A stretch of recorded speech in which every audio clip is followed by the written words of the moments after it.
बिस्मिल्लाहिर्रहमानिर्रहीम, अस्सलाम वालेकुम।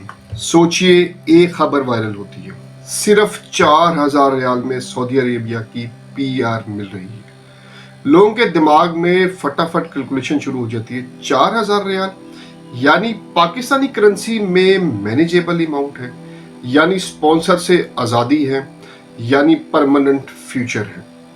मगर फिर एक सवाल उठता है, अगर ये इतना आसान होता तो फिर 1 लाख रियाल या 8 लाख रियाल वाली प्रीमियम रेजिडेंसी का क्या मतलब रह जाता है? क्या सऊदीया हुकूमत ने ओवरनाइट अपनी पॉलिसी चेंज कर दी थी, या फिर ये स्टोरी अधूरी है या कोई फेक न्यूज़ है? आज हम इमोशंस साइड पे रखकर सिर्फ लॉजिक, इकोनॉमिक्स और पॉलिसी फ्रेमवर्क के जरिए पूरी 4,000 रियाल वाली कहानी को डिकोड करेंगे।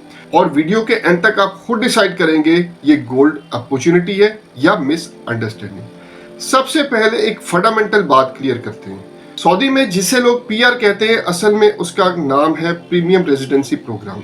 ये नॉर्मल इकामा नहीं होता। नॉर्मल इकामा स्पॉन्सर बेस्ड होता है, इसमें कफील के अंडर होता है, जॉब चेंज रिस्ट्रिक्शंस होती हैं। लेकिन प्रीमियम रेजिडेंसी में स्पॉन्सर फ्री होता है, अपना बिजनेस खोल सकते हैं, प्रॉपर्टी ऑन कर सकते हैं और एंट्री एग्जिट फ्लेक्सिबिलिटी होती है। यानी ये एलीड रेजिडेंसी स्टेटस है। ये किसी लेबर कैटेगरी के लिए डिजाइन नहीं किया गया है। अब सवाल यह है कि सऊदीया को ये सब करने की जरूरत क्या थी? सिंपल सा उसका जवाब है कि सऊदी विजन 2030 का ऑब्जेक्टिव बिल्कुल क्लियर है। ऑयल डिपेंडेंसी कम करना है। सऊदी समझ चुका है कि फ्यूचर सिर्फ ऑयल पर नहीं चलेगा। उनको चाहिए technology sector, health care experience, AI development, tourism growth और फॉरेन इन्वेस्टमेंट। और ये सब तब होता है जब टैलेंट अट्रैक्ट करता है, कैपिटल अट्रैक्ट करता है। प्रीमियम रेजिडेंसी इसी इकोनॉमिक ट्रांसफॉर्मेशन का टूल है।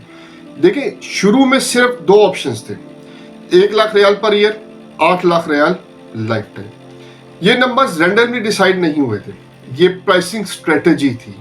इसका मैसेज सिंपल था, हम सिर्फ सीरियस लोगों को वेलकम करते हैं। अब आप लॉजिकल सोचिए, अगर कोई सिस्टम 8,000 रियाल में परमानेंट रेजिडेंसी दे रहा है तो वो 4,000 में सब क्यों देगा? यहीं से डाउट शुरू होता है। अब आते हैं असली पॉइंट पर। 4,000 रियाल का कॉन्सेप्ट कंप्लीटली हवा में नहीं आया। सऊदीया ने प्रीमियम रेजिडेंसी के अंदर नई कैटेगरीज इंट्रोड्यूस की हैं। इनमें इंक्लूड हो सकती हैं या हैं special talent, investors, entrepreneurs, executives, real estate based applicants. मगर यहाँ एक बहुत क्रिटिकल चीज है, 400 रियाल क्वालिफिकेशन फी नहीं है। ये एक एलिजिबिलिटी के बाद प्रोसेसिंग स्ट्रक्चर हो सकता है। ये 4,000 रियाल मुझे लगता है हवा में ही है। डिफरेंस समझिए। अगर कोई इंटरनेशनल रिकॉग्नाइज्ड सर्जन है, अगर कोई एआई साइंटिस्ट है, अगर कोई टॉप एग्जीक्यूटिव है, सऊदीया को उन लोगों की जरूरत है। उन लोगों को अट्रैक्ट करने के लिए फीस कम रखी जा सकती है, मगर उनकी क्वालिफिकेशन फिल्टर बहुत मुश्किल, सख्त होती है। ये ओपन लॉटरी नहीं है कि जहां कोई आए वहां पे प्रीमियम रेजिडेंसी के लिए अप्लाई कर दे या ले ले। इन्वेस्टर कैटेगरी में लॉजिक सिंपल है। अगर आप मिलियन रियाल इन्वेस्ट करते हैं, सऊदी नेशनल्स के लिए जॉब्स क्रिएट करते हैं, लीगल रजिस्टर्ड बिजनेस ऑपरेट करते हैं, तो गवर्नमेंट को फायदा होता है। उनको टैक्स मिलता है, एम्प्लॉयमेंट मिलती है, जीडीपी ग्रोथ होता है। 4,000 रियाल यहाँ मेन कंडीशन नहीं है। मेन कंडीशन है इन्वेस्टमेंट कमिटमेंट। इंटरप्रेन्योर्स के लिए सऊदी जो गवर्नमेंट है एग्रेसिवली पॉलिसीज बना रही है। स्टार्टअप्स अट्रैक्ट करने के लिए रेजिडेंसी सपोर्ट दिया जा सकता है, बिल्कुल दिया जा सकता है, मगर बिजनेस मॉडल वेरीफाई होता है, कैपिटल चेक होता है। उस जितना कैपिटल इन्वेस्ट कर रहे हैं उसके बाद ही, वो चेक होने के बाद ही आपको एलिजिबल करार दिया जाता है। अवेलेबिलिटी एवेल्यूएट होती है। ये सिर्फ आइडिया पर पीआर नहीं मिलता कि इतना आइडिया है, इतना है, बिल्कुल उस पर नहीं दिया जाता। सबसे बड़ी मिथ क्या है? लोग समझ रहे 4,000 रियाल दो और परमानेंट सऊदी पीआर ले लो। अगर ये सच होता तो सऊदीया का लेबर स्पॉन्सर सिस्टम कोलैप्स हो जाता। हर वर्कर 4,000 जमा कराता और स्पॉन्सर से आजाद हो जाता। मगर रियलिटी में सिस्टम स्ट्रक्चर्ड होता है। हर कंट्री अपनी रेजिडेंसी केयरफुली कंट्रोल करती है। ये नहीं होता कि फेक न्यूज़ पे आप जो है 4000 दें और आप जो है उस पे रेजिडेंसी के लिए अप्लाई कर दें। हर कंट्री अपनी जो है उसको जो सिस्टम उसने बनाया होता है उस पर फुली कंट्रोल होता है, बहुत समझ के उन्होंने बनाया होता है। फेक न्यूज़ से बिल्कुल बचना चाहिए। सऊदीया का फोकस बिल्कुल क्लियर है।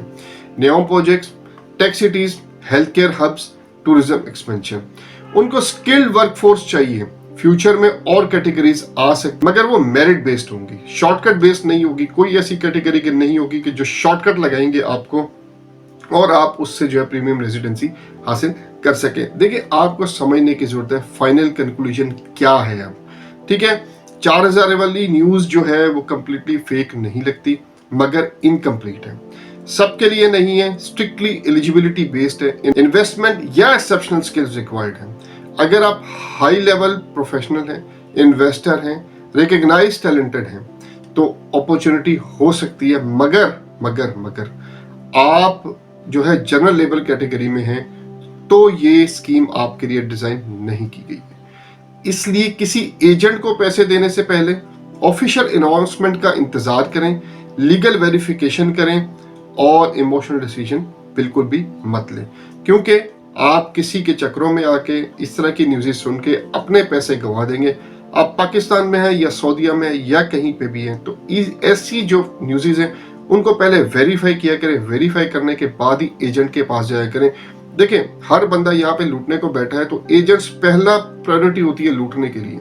ठीक है, अब ये न्यूज़ के बाद बहुत से ऐसे लोग हैं वो जो लूट भी चुके होंगे। अब 4000 कहने को तो एक बंदा है, अगर 10 बंदे भी एजेंट को मिल जाएं तो 40,000 रियाल उसका तो सीधा हो जाता है। ठीक है, फेक न्यूज़ पे ध्यान ना दिया करें। ऑफिशियल स्टेटमेंट, ऑफिशियल अनाउंसमेंट के बाद ही कोई स्टेप लेना जरूरी होता है। उम्मीद है अब आपको क्लियर हो गया होगा ये 4000 रियाल वाली जो प्रीमियम रेजिडेंसी इसकी क्या वर्थ है, इसकी क्या एक्नॉलेजमेंट है और इसकी गवर्नमेंट के हिसाब से क्या लोगों ने जो आप लोगों को बताया है वो क्या है। अब आपका काम है कि कोई भी न्यूज़ आने से पहले उसको हवा में नहीं उड़ाना चाहिए, उस पर थोड़ी सी रिसर्च कर लिया करें ताकि आप लोग नुकसान से बच करें। अगली वीडियो तक के लिए अपने भाई को इजाजत दीजिएगा। अपना बहुत ज्यादा ख्याल रखिएगा।